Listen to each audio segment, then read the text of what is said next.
Você lembra o que você estava fazendo há mais ou menos 6 meses atrás? Talvez você não lembre bem, mas eu tenho um palpite do que você estava fazendo. Eu acredito que você estava planejando. Há mais ou menos 6 meses atrás, nós estávamos passando de 2019 para 2020. Como manda a tradição, eu acredito que a maioria de nós estava planejando como seria o seu ano. Nós estávamos vendo aquela viagem que nós faríamos, ou aquele aumento nos negócios, ou mais tempo com a família, ou então, quem sabe, ler mais a Bíblia, ou não sei quais eram os seus planos. Mas eu tenho certeza que uma boa parte dos nossos planos foram afetados por uma tal de pandemia, uma tal de Covid-19. E isso mostra, meus amados, como os planos humanos são incertos. Essa pandemia veio para nos mostrar um pouquinho da nossa fragilidade, um pouquinho das nossas incertezas, um pouco de como nós precisamos colocar nossos planos nas mãos de Deus, e é sobre isso que nós vamos falar hoje.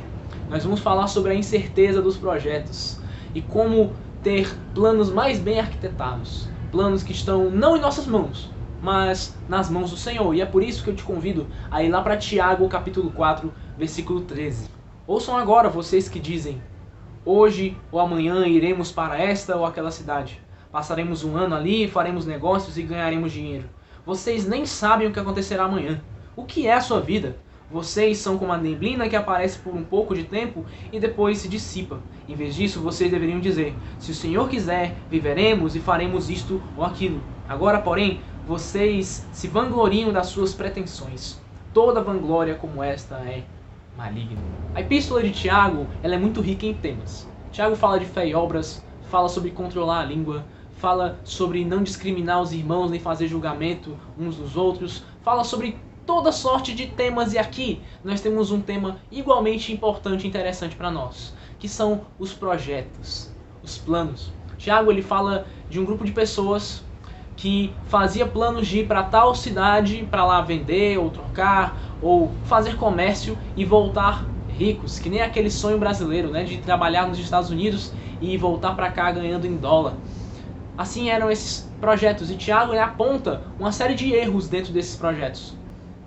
E esses erros, eles nascem justamente no versículo 16. Agora, porém, vocês se vangloriam das suas pretensões. Toda vanglória como esta é maligna. Em algumas outras traduções, talvez traga presunção, arrogância, orgulho.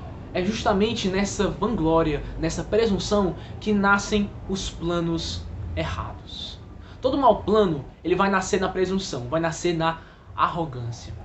Presunção é uma confiança exagerada em algo que é incerto. É como apostar na loteria e começar a fazer as compras antes mesmo de ganhar, antes mesmo de o número ser sorteado. É isso que é a presunção. Existe uma frase muito bonita para definir o presunçoso. Diz assim: o presunçoso vê a vida como um contínuo direto e não como uma misericórdia diária. O que essa frase quer dizer? Nós cristãos sabemos que todos os dias, quando colocamos nossos pés no chão, abrimos nossos olhos, respiramos o ar que Deus nos deu, sabemos que isso é graça e misericórdia, e isso é um ato da providência do Senhor. Mas o presunçoso não. O presunçoso, ele olha para a vida como algo garantido, como algo certo, algo talvez que ele conquistou, que ele mereceu, mas não é assim que funciona. A vida não é um contínuo direto que já está ganho, não. A vida é uma misericórdia diária. Todos os dias nós levantamos porque o Senhor permitiu. Todos os dias levantamos porque o Senhor nos deu graça, misericórdia, para mais um dia na presença do Senhor, mais um dia para a glória do Pai. Então, nós podemos perceber que se nós temos um coração presunçoso, um coração cheio de orgulho, então teremos maus projetos e teremos maus planos. Talvez você então se pergunte: mas então, Joel, como é que eu vou lidar com isso? Como é que se lida com orgulho? Como é que se lida com essa presunção que Tiago fala para nós? E dentro do texto, nós vamos encontrar algumas atitudes que precisam ser tomadas por nós para que os nossos planos não se tornem planos presunçosos. A primeira delas é: nós precisamos ter consciência da nossa própria ignorância. Versículo 14. Vocês nem sabem o que acontecerá amanhã.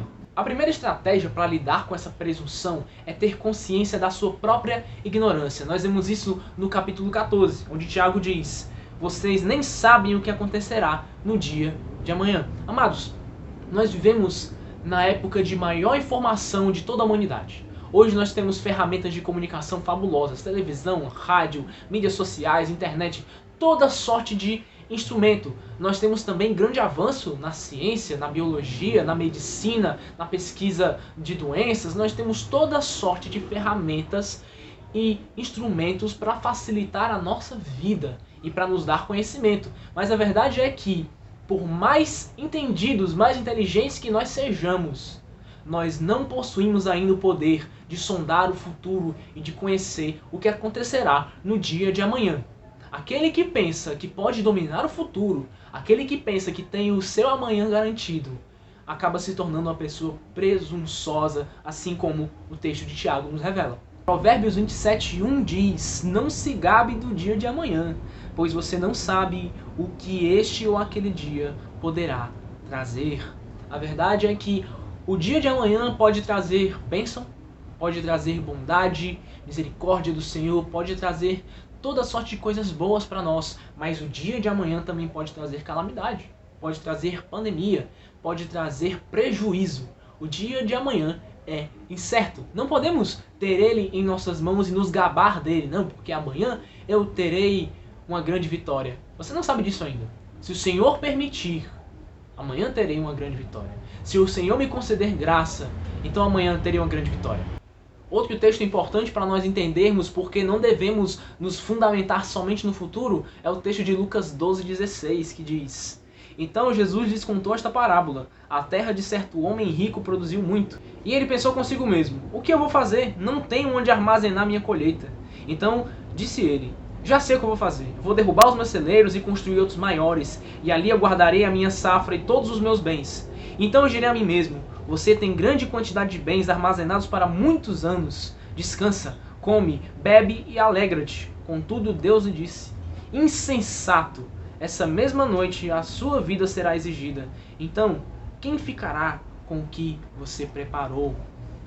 O texto de Lucas, a parábola maravilhosa do Senhor Jesus Cristo, nos revela que, por mais bem planejados que sejam os nossos projetos, por melhores que sejam as nossas colheitas, os nossos celeiros, os nossos silos, por mais que nos preparemos para o futuro, nós ainda assim precisamos confiar e entregar este futuro a Deus, nas mãos do Senhor.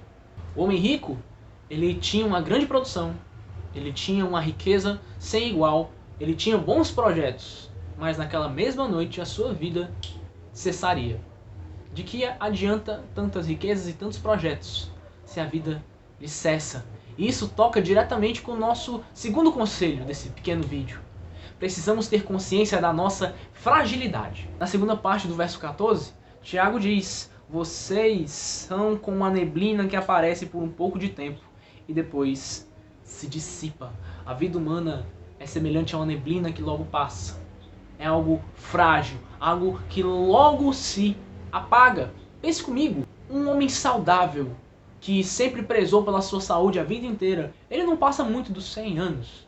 Na verdade, não passa muito nem dos 90, né? A vida humana ela é muito pequena. Compara aí 90 anos com a quantidade de tempo que nós existimos como homens, como mulheres, como humanidade, né? Como civilização. 90 anos não são nada. Em 90 anos você não consegue ter uma noção da grandiosidade da criação de Deus e do tempo que levou até que chegasse aqui. Nossa vida ela é extremamente frágil. Pense comigo.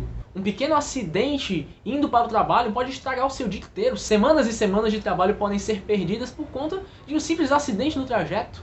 Pense comigo, a vida humana, a nossa vida, ela é extremamente frágil e nós precisamos ter consciência disso para que nosso coração não se torne arrogante e orgulhoso. Salmo 144, versículo 4, diz algo muito semelhante. O homem é como um sopro e os seus dias são como uma sombra passageira. Atente-se nisso, a morte chega para todos, é claro, a não ser aqueles que terão o prazer de ver o Senhor Jesus voltando em glórias com o som da trombeta, mas isso é assunto para um próximo vídeo. Se você quer lidar contra a arrogância e contra o orgulho, então aceite a sua fragilidade. Mas Tiago continua, ele vai nos dar aqui um terceiro conselho para lidar com essa arrogância, com essa presunção. Versículo 15. Em vez disso, vocês deveriam dizer: se o Senhor quiser, viveremos e faremos isto ou aquilo. Esse texto nos revela uma verdade muito simples. Nós dependemos total e completamente do Senhor e da sua vontade. E esse é o meu terceiro conselho para você. Tenha consciência que você depende de Deus. Por mais forte que você seja, por mais inteligente, por mais recursos, por mais rico, por mais pobre, não importa, você continua sendo completamente dependente do Senhor. E tem 2 textos lá em Provérbios que eu preciso que você leia junto comigo para que você entenda como nós somos dependentes de Deus. O primeiro deles é Provérbios 19, 21. Muitos são os planos no coração do homem, mas o que prevalece é o propósito do Senhor. O coração humano é uma máquina de fazer projetos. Nós já acordamos pensando no que faremos hoje, qual é a minha agenda, para onde eu tenho que ir, de onde eu tenho que voltar, o que eu tenho que comprar. Mas a verdade é que, por melhor que seja a nossa agenda, por melhores que sejam os compromissos, existe um propósito eterno da parte de Deus. E esse propósito, ele há de se cumprir, porque nós sabemos que Deus é soberano, a sua vontade ela é soberana sobre todas as coisas. Então, de um lado, nós temos nessa balança os meus projetos e as minhas intenções, e de outro lado, eu tenho o propósito santo e eterno de Deus. Eu sinceramente acho que essa balança vai quebrar, tamanha a desproporcionalidade entre os meus desejos e a vontade de Deus. A mensagem central que eu quero trazer para você nesse pequeno vídeo é o seguinte: muitos planos nossos foram quebrados por conta da pandemia. Talvez se você desejar viajar esse ano, seus planos foram por água abaixo. Talvez suas intenções de aumentar, expandir os seus negócios, talvez sejam um pouquinho adiados por conta dessa pandemia. Mas eu quero finalizar com um versículo, ainda em Provérbios, que vai nos ensinar a fazer planos melhores. Até agora nós falamos como não nos tornarmos prepotentes, arrogantes e fazer maus planos. Agora nós vamos entender como fazer bons planos. Provérbios 16, versículo 3. Consagre ao Senhor tudo o que você faz e os seus planos serão bem-sucedidos. Entenda, nós não podemos fazer planos à parte da vontade de Deus. Nós precisamos fazer planos com Deus, mediante a palavra, em oração, em jejum. Nós precisamos entregar as nossas obras, precisamos entregar a Deus nossos projetos, tudo o que nós fazemos. É isso que o provérbio fala: consagre a Deus tudo o que você faz, então os seus projetos, os seus planos serão bem-sucedidos. Precisamos colocar diante de Deus as nossas vidas, colocar diante dele todos os nossos projetos. Sabe por quê? Isso não quer dizer que tudo que eu colocar diante do Senhor em oração, Ele vai fazer do jeitinho que eu pedi. Não. Isso quer dizer que quando eu planejo junto com Deus, quando eu tenho uma vida completamente entregue a Ele, então a minha vontade, ela começa a se submeter à vontade do Senhor. E como nós já falamos, numa balança onde tem os meus desejos e a vontade de Deus vai acabar quebrando essa balança de tão desproporcional que é essa comparação. Faça seus planos junto com Deus. Coloque diante dele todas as suas obras. Coloque diante do Senhor os teus projetos. E eu tenho certeza que os seus planos vão começar a ser melhores.